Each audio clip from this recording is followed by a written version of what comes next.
everybody, and welcome back for episode 6 of Near Beer Reviews. Sorry for the delay in going from episode 5 to episode 6, but I'm back.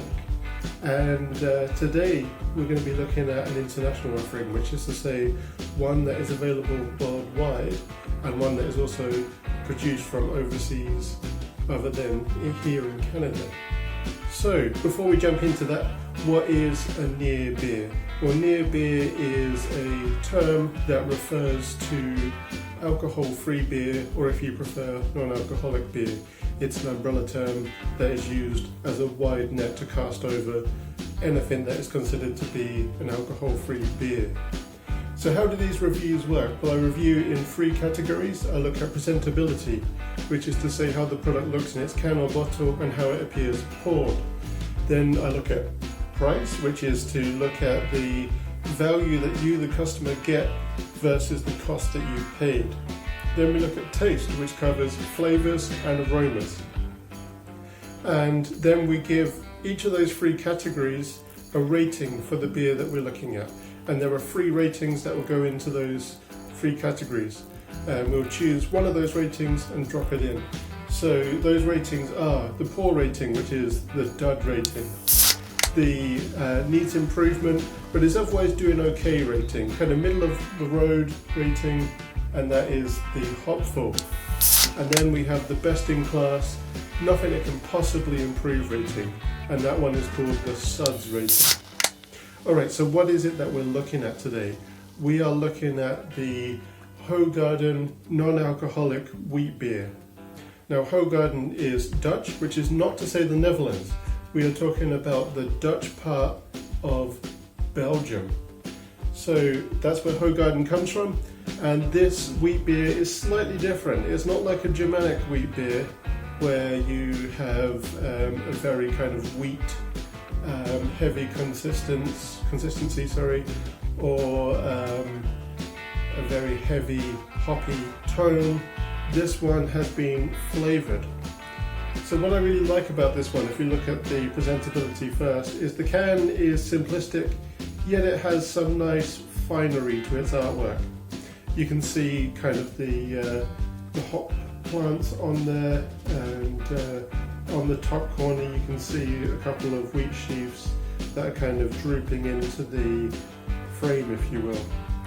The Hoegaarden lettering is really nice. It's both a nice European font as well as having this prestige of looking a little bit heraldic maybe. And it's not cluttered as far as a can goes. It's not busy, it's just nice and simplistic. And how it appears poured is very nice actually. It's got this nice orangey tone to it, and we'll get to why that is later on when we look at the other categories. So this is nice. You can kind of see the thick clouding to it, which you kind of should see on a wheat beer. It's just, it looks like a wheat beer should look, but with a bit of an orange tint to it. So for the presentability category, I think that hands down we have to be looking at the suds rating. I think it looks fantastic, both in its can and poured. So price. So what was paid for this 6-pack of these cans was $13, $12.99, and that's Canadian dollars.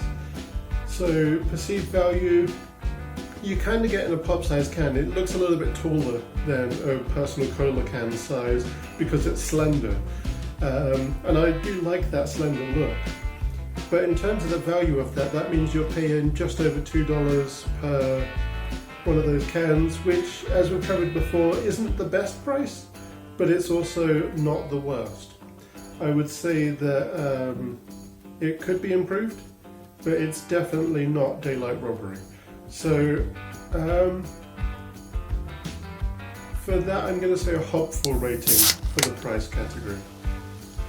Now, in terms of taste, let's give it a quick smell first. So there is a nice kind of wheaty aroma there, a nice hoppy tone to it.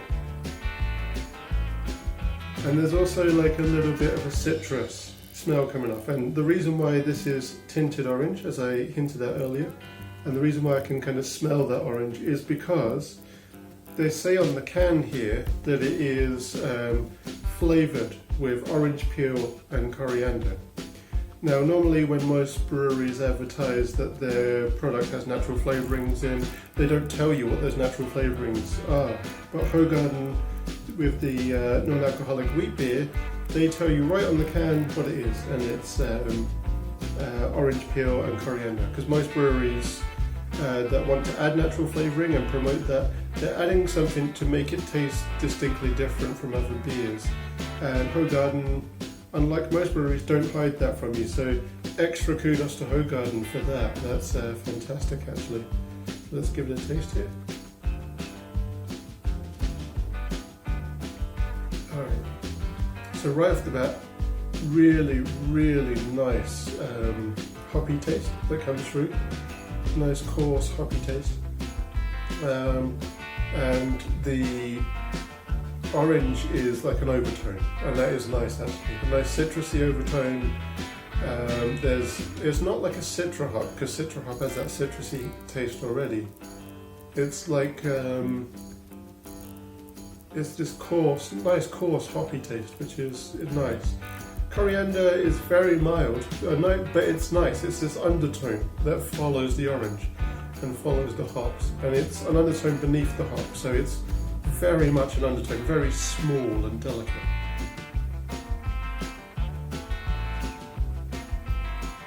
It just tastes so refreshing and nice. My only criticism of the taste is that I am a wheat beer guy, a wheat ale guy. I don't really go for other kinds of beer. So my preference for alcohol-free beer, because I only drink alcohol-free beer, is something like an Erdinger wheat beer or one of the German alcohol-free wheat beers, because the way that the Germans produce wheat beer, and sometimes the Belgians too, is that it's normally very thick and filling, and you drink one beer and you feel like you're done. And that's what I like. I feel like the value of the beer, and the reason why the Germans charge so much for such premium beer is because it's premium, because you feel full at the end of one beer and you feel accomplished, fulfilled, whatever. But my only problem with this is the wheat element of it is very light, and I feel like I could actually put down a couple of these, so it doesn't give me that same fulfilled element that wheat beer normally does. So for the taste category, I think just because the flavour of it and the ease of drinking it is so good, that saves it for me. So I am going to give it a suds rating, and for an overall rating for Hoegaarden Non-Alcoholic Wheat Beer is going to be suds. And if it were to have an A to F rating, I would be looking at a C, maybe a C star, C plus, whatever you want to call it. Because it's hitting all the right points. It could just do with the price point being maybe just a tiny little bit better. Maybe get it down by 20 cents a can. And then if they made it a little bit more wheaty with that wheat beer, then I think they'd be looking at an absolutely knockout perfect beer. It's almost there. It's so close. So there you go, guys. That is my review of the Hoegaarden Non-Alcoholic Wheat Beer. It's available worldwide.